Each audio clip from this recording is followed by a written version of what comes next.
everyone, welcome to Princess of Gay. I'm your host Connie, and today we are back with another episode of Chainsaw Man, specifically episode 6. And unfortunately, that leads us to halfway through the season. That's right, there's only going to be 12 episodes this season, and it really sucks. It really sucks because it's like, I want more. And this is easily a series that could have had a 24, 26 episode order. With the hype that was surrounding it just from its initial announcement and everything that had been consistently seen since, I don't know if they only ordered 12 episodes because of budget or because of they just weren't sure how people would react to it. I don't know. I don't know like what the reasoning for the smaller episode order is. The only like one core episode order, but I want more. We're not even done. We're only halfway through, and I still want more. That is the sign of a good series, in my opinion. For me, at least. It's all subjective. It's all opinion. But for me, that is a sign of a good series. The fact that I'm not even finished with what's out, and I still want more already. That's impressive to me. And there's a lot of like shonen anime out there that just doesn't impress me. That is very generic or like boring even. And shonen anime shouldn't be boring. But this is something like really interesting and good, and I would even say special. Like especially with this anime adaptation, not counting for the manga, but with the anime adaptation, it's like with the level of quality put into the animation, the voice acting, the everything really, the soundtrack, the attention to detail with the movie references because of, you know, the original author being a cinephile. It's like, this is all really awesome. And it's kind of a big deal to see this much love and care put into it. And again, that could be why it's only 12 episodes. Just the budget. But hopefully we get a second season before too long. I really am going to want more, and I don't want it to end as soon as it's going to. So hopefully we end up getting a second season order sooner rather than later, and we can get more of these great characters, great action scenes, just great everything. But yeah, so last time we got our full squad out on a mission. So outside of just Aki, Power, and Denji, we also get Himeno, Kobeni, and Ara, I think his name is. Our squad of 6, and they are off on a mission to locate a devil that will probably have a piece of the gun devil within it.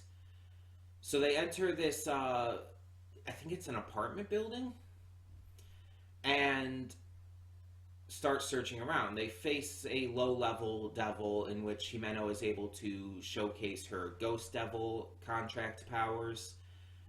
And then we see that Ara has noticed that, oh, they went up from the 8th floor to the 9th, but they're still on the 8th floor.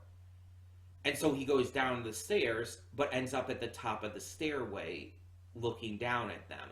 And it's like, oh, this shit's cool. I was like kind of geeking out about it last time, and I'm still on that front.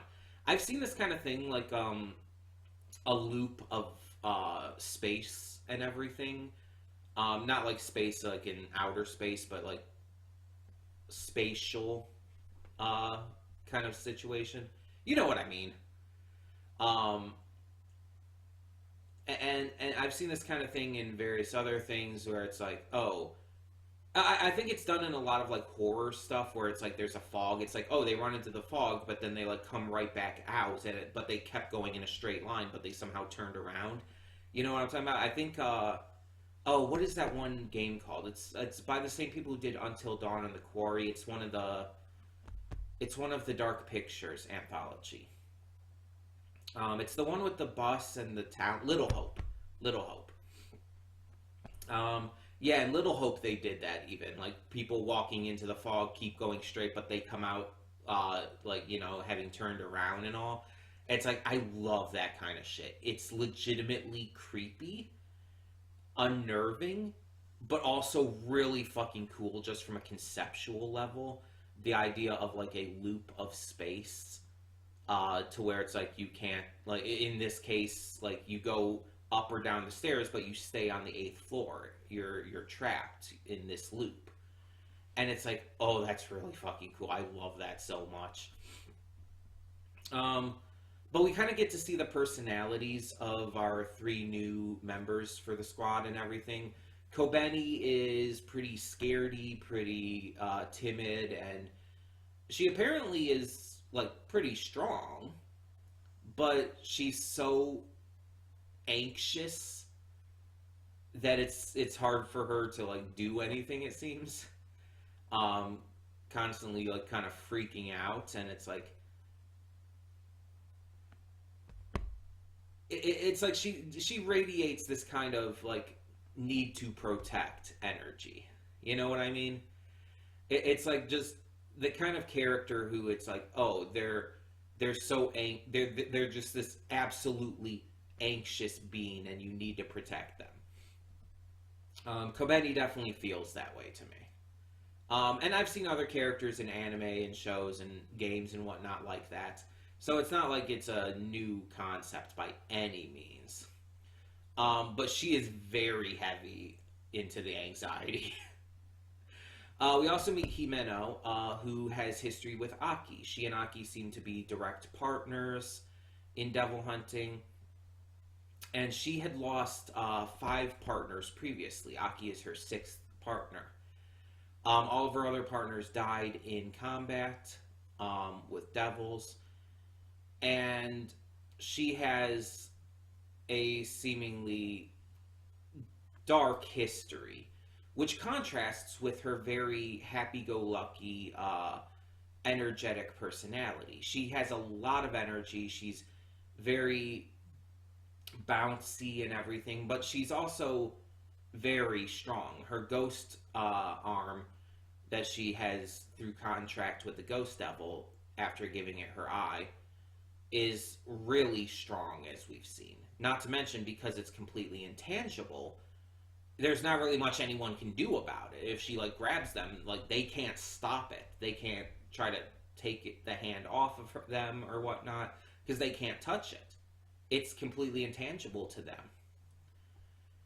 But with it, she can grab onto anything, and, like, yeah, it's a really powerful ability. But we see how she, like, handles her different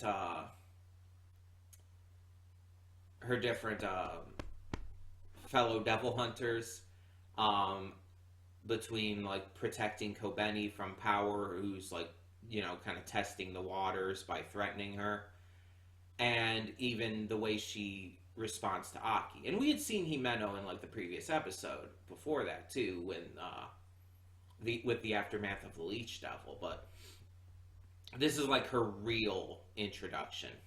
So we get a lot more with her here than we did before. And then we have Ara, who seems very straight-laced, very proper and whatnot. Like, when Himeno offers to give a kiss to whoever slays the devil, he's like, no, you can't be so inappropriate. You're an unmarried woman. You can't do something like that. And it's like, oh my god, he's that kind of character. So yeah, he's clearly there as that kind of, like, balance to things, because Himeno seems pretty flirty and open to that kind of stuff. He's kind of the opposite, kind of like a what would you call it?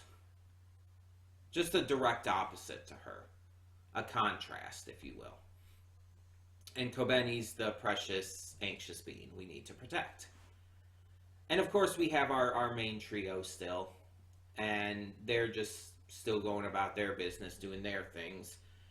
Aki and Power, or Denji and Power being crazy, but being reined in by Aki with stuff like gum and all. And it's like, I love how he knows how to rein them in now. But you see like Denji get overly excited to hunt down the devil once Himeno offers to give him a kiss with mouth, like with tongue and all. And it's like, God damn it, Denji. And Ara trying to rein him in and everything. It's like, it's really fun. There's a lot of good dynamics here that I'm enjoying. And it keeps the comedy up while also showing like the strength of these characters and how they're written. Plus, of course, you have the horror aspects of the show with the devils and especially with this spatial loop. So I'm very excited to see where this episode goes, to see what more we get. We saw Himeno and Power take out the one little devil that was basically just a head with a hand and a foot attached to it, which was uncomfy. But we saw Himeno and Power take that one out, so I wonder who we're going to get to see fight this time. Either way, let's just get this going and hope for the best. So when the screen fades to black, pause this redirect and go to the description below. Follow the links to the reaction, and after you watch it, come back here to the redirect and resume play. Because after it fades to black and then fades back in, everything from that point forward will be my afterthoughts and will contain spoilers to the episode. So, that being said, thank you so much for tuning in, and I will see you at the reaction. And we are back, and we'll begin with spoilers in 3, 2, 1, now. So, I think it's very fucking clear that Himeno loves Aki. Like, I don't know if it's completely reciprocated. I do think Aki cares for her, as we saw with the flashback with him going and sticking gum on the lady who slapped Himeno. But still, I don't know if it's fully reciprocated in a romantic way, but I think it's very clear that Himeno likes Aki in that way. I think, like, and I think it was because of what he did to, you know, protect her honor and to, you know, go get back at that woman. I think that, like, kind of endeared him to her. And so we see in this, her insistence in this episode to not have Aki use the sword because it'll take years off of his life, and to rather be willing to sacrifice Denji is because of her love for him. And it's like, I'm fully convinced of this. It's like, you can try and say, like, oh no, it's just they're best friends or whatnot, or they're partners as devil hunters, but it's like, no, come on. You can't watch this episode and seriously tell me that you don't see it. Like, come on. It's so obvious. And you even see it again, like, near the end, when the only thing that so far in this series has shaken Himeno and shook her to her core was Aki jumping in the way of Kobeni's blade, forcing himself, despite being held by Himeno's ghost hand, forcing himself to get in the way of Kobeni's blade to save Denji. Him getting stabbed shook and scared Himeno. She doesn't want him to stay alive because he, quote unquote, has so much to live for. She wants to stay alive. She wants him to stay alive, not because of her having lost 5 partners previously and not wanting to lose another. She wants him to stay alive because she fucking loves him. It's so blatant to me. But moving on to the other characters and how they handle this situation. So Arai and Kobeni are the anxious beings of this family, I guess you would call them. this this squad. Kobeni more so than Arai, but Arai definitely is anxious as well. Going into having panic attacks, as was said, and like just completely freaking out and losing his cool. Which, I mean, again, I don't blame anyone for going through that in this kind of situation. I would definitely be panicked. And we see Kobeni is handling it even a lot worse than he is, because she is losing her fucking mind and trying to kill Denji at every chance just to get out of there, because she's so, like, insanely scared that it's just, it's overriding her sense of, you know, right and wrong and what's ethical and moral and everything. She's acting on instinct and out of fear, and yeah, it's like, geez, I feel bad for her. I do. She's so fucking anxious and scared constantly, and it's like, I want to know what she can do, though. I want to know, like, why she has this power, or what her power is, rather. But we also found out a little bit about her and why she's a devil hunter despite her constant fear and anxiety. Kobeni's family literally forced her into it. They want to send her brother to college. And she wanted to go to college too, but they didn't think that she could for one reason or another. And so instead they forced her to work in order to pay to send her brother to college. Which, there is so many levels of fucked up to that. Like, not only are they using her, not only are they, like, taking her money from her job for her brother's sake, but we also see that they basically told her she has two choices. You're either a devil hunter, which not great for someone with that level of anxiety and fear, or you're a sex worker. They're basically telling her, you're either going to be in a job that you have a very high chance of dying in, just to send your brother to college, or you're going to be at a job where your bodily autonomy is taken from you, and where you're forced into sexual situations for the pleasure of others against your will, just to send your brother to college. And it's like, nothing about this is okay. It's like, oh my god. Like, she's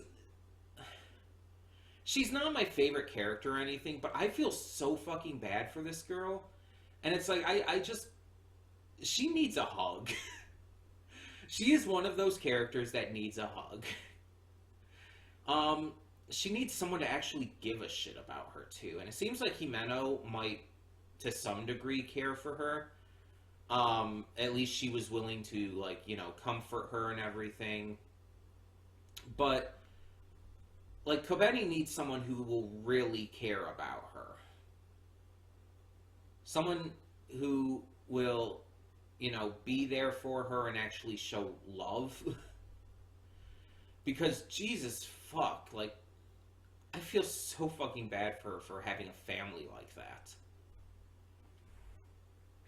And we get to see Power suddenly deciding she wants to win a Nobel Prize and become the Prime Minister and put 100% sales tax on everything. It's like, what? Where did that come from? What? Oh, okay. Sure. Why the fuck not? It seems so random, but it was a funny, like, joke throughout this. And we get also, with Power, a little more clarification on her abilities. She has full control of her own blood, but working with other people's blood is a little more difficult for her. Not impossible. She did not say it was impossible, just a little more difficult. But she can seemingly work with it, and we see she's going to use it to help Aki for her reasons because he makes her food. But she's going to help handle his wound and get it to stop like bleeding out and everything. And so we also find out the identity of the devil doing all this. It was actually the devil we saw last episode, the little guy. We find out that wasn't like some kind of like what would you call it?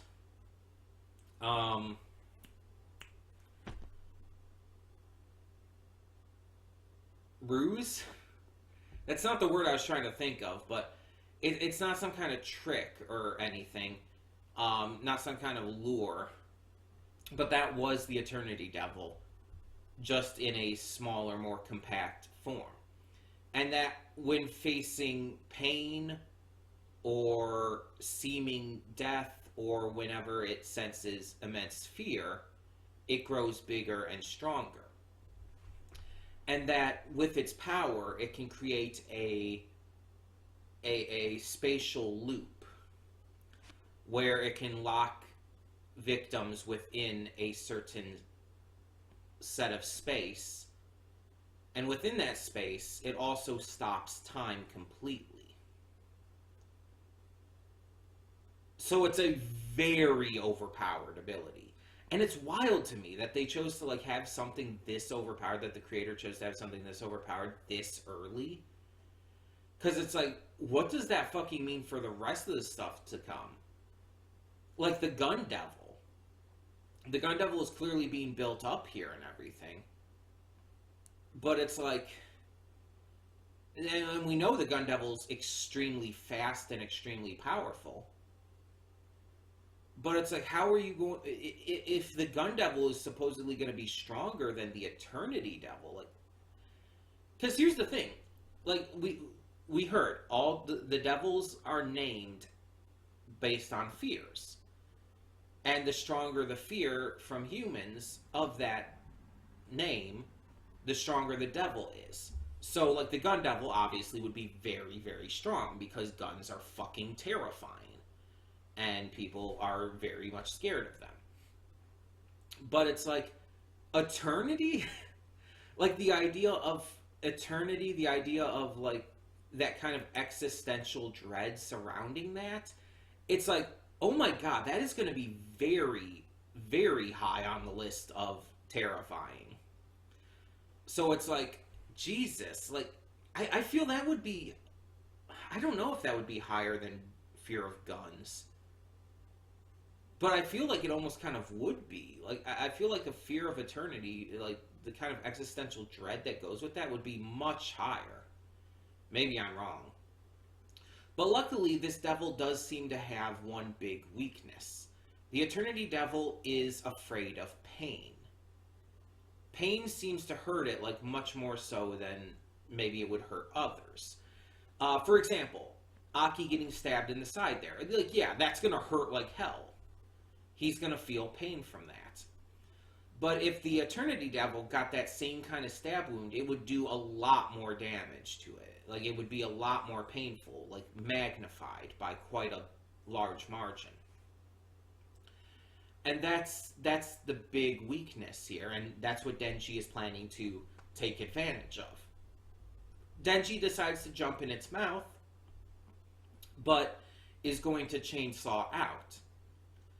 Doing so, he'll be able to attack it and deal it enough pain to where, in his plan, hopefully it's in so much pain that it just gives up and wants to kill itself, basically.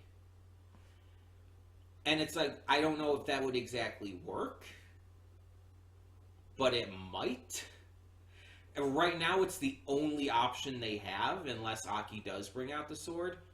And I want to know how powerful that sword is. Like, apparently, like, even Himeno's saying, like, oh, if Aki pulls out the sword, yeah, we could probably get out of here.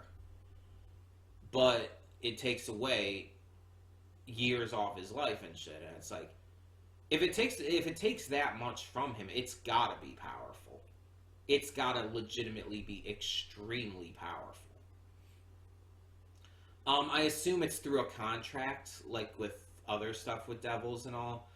So I assume it's like that's what he's giving up, like how he gave up his skin to the fox devil and everything.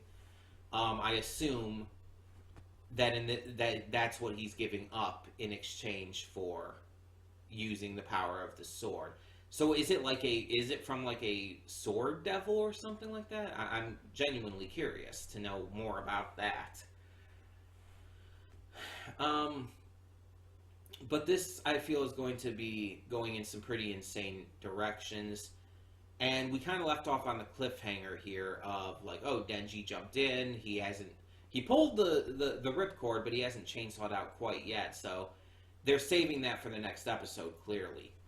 This little arc here, though, I guess you would say the Eternity Devil arc or whatever, is really wild, though. It's really good. Like, I really love this entire kind of spatial loop concept, like, whenever it's done, because it's genuinely terrifying. It's like, yeah, I probably would be in kind of a similar situation to Arai or Kobeni here. I would be freaking the fuck out. I would not be okay. Like, I'm already anxious as fuck constantly. I have a lot of anxiety about a lot of things, and sometimes it really just gets in the way of me doing anything. So it's like, being in a situation like that, a spatial loop and everything with time frozen and, dwindling resources for life, I would be scared out of my motherfucking mind. I would probably be screaming. I would probably be crying. I would probably be curling up in a ball. And I would, honestly, I cannot say anything else, but I would probably be willing to sacrifice someone if it would get me out of there. In that situation with that much fear and anxiety going through me, I would probably be willing to, in that moment, in that just active fear. And I'm not proud of that, but I really wish I wouldn't do that. Like, believe me, that would be like a hope of mine that I would not do that, but I probably would. I would not be able to handle the fear and the anxiety well at all. I can tell you that for sure. But I probably would be willing to make that kind of sacrifice, unfortunately. I really, really wish I could say otherwise, but I genuinely don't think I could. I think that the fear and anxiety would just completely take over my sense of, ethics and morality and just logic at that point. So, yeah. I'm just being honest. When I get really anxious and scared, it's like it's really bad. And again, I'm not proud of it. It's just I'm just telling you the truth here. But yeah, either way, it looks like next episode will probably finish off this arc, maybe. But I'm very excited to see where it goes, and I really like what they're doing with these characters and developing them in this episode. So, yeah, I'm really, really continuing to enjoy this, really continuing to love this series, and hopefully it just continues to be this good as we go into the second half. And it really still sucks that we're already halfway through the season. I really hope that they announce season 2 before too long, or a second core or whatever for the season like they did with Spy Family. That would be fine too. I don't expect it to come right away, so I'm thinking maybe in the spring season. Maybe, because we're in the fall season right now. This will finish with the fall season because it's only one core. I don't.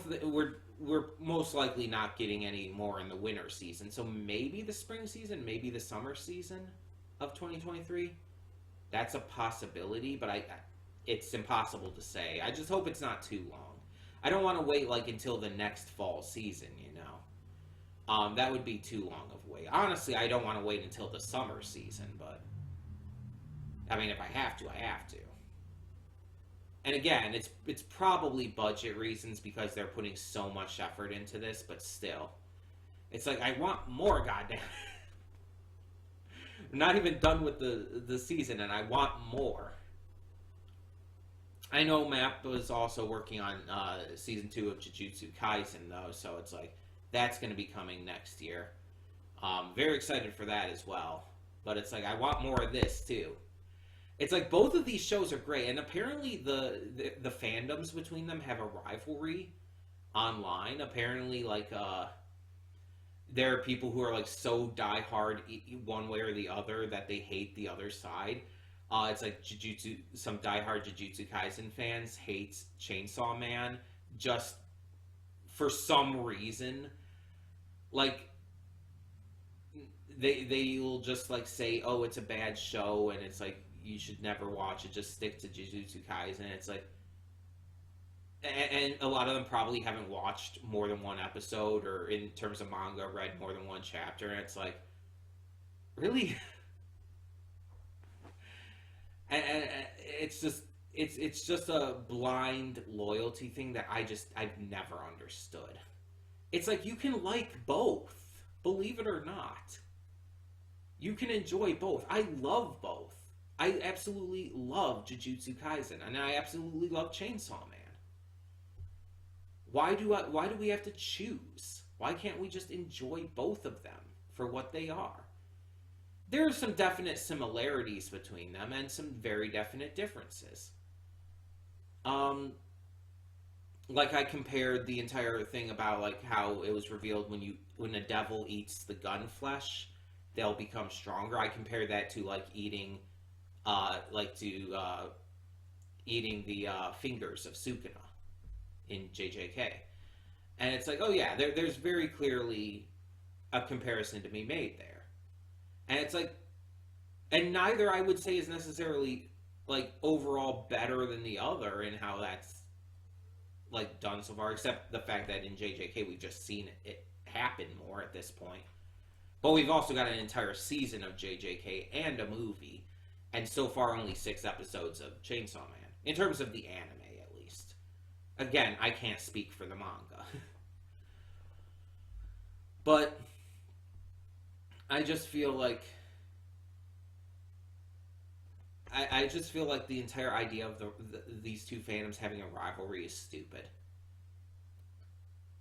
There's just no use for it. It's like with fandoms for like the big 3. It's like there are certain fans for Naruto, Bleach, and or One Piece who are like so against the other ones, and it's like, why? What's the point? You're not making yourself or your favorite show look good by just knocking on the others and telling people they're dumb or have bad taste for liking them. You're not making yourself or your show look good that way, or your fandom. And it's like you can dislike that kind of stuff. Like you can like, oh, I love Chainsaw Man, but I can't get into JJK or vice versa. Or I like One Piece, but Naruto and Bleach just aren't as much for me. That's fine. Just don't be an asshole about it. Don't put the other side down. Don't constantly attack the other side and say that their show is terrible and that everyone who likes it has bad taste and shit. Don't do that. Just don't do that in general. It's not okay. No matter what the context or the specific shows or whatnot, it's just not okay. And in fact, just recently, the homie Damien, he's an anime YouTuber and everything, he put out a video just the other day talking about this kind of stuff. Talking about how we rank and judge and score anime, and how there's nothing wrong with that unless you take it too far and try to like act like your subjective viewpoint is objective and act like anyone who doesn't like the stuff you like or anyone who likes the stuff you don't, trying to act like they have bad taste and are like not ingesting anime in the way they should. that's when it gets bad. And I would definitely suggest checking out his video on that. Once again, it's the homie Damien. He has some really great video, I guess you could call them video essays on various things. He did one on Ruby and everything after having checked that out for the first time. It's another really good video. He does a lot of these. And he's also done like reactions to anime openings, and he's scored them himself. And as he says, there's nothing wrong with scoring stuff or anything like that. It's just, don't try to put down others who like or dislike things differently than you. Don't try to paint your opinions as objective fact. Because especially in media and within just art in general, it's all subjective. There is no objective fact on how art and media is, ranked and judged and determined of quality. So yeah, I would definitely suggest checking out his video because that will talk greatly about it. But either way, let's just agree that we can like both. Both Jujutsu Kaisen and Chainsaw Man are fucking awesome. And they're both amazing modern shonen that are just completely tearing up the consciousness of the modern anime fan. And we can love both, we can enjoy both, and I'm gonna fucking do so. They are definitely two of my favorite recent anime. I would probably even put them above stuff like Spy Family and oh my god, your boy Kongming. That's it. I would probably put them even above those two, and I love those two as well. But I would probably put JJK and Chainsaw Man above those, just in terms of enjoyability, personal enjoyability and quality. Again, all subjective, of course, but still. Either way, tell me in the comments below, what did you think of this episode of Chainsaw Man? And for now, I'm Connie, and I'm signing off. See y'all next time.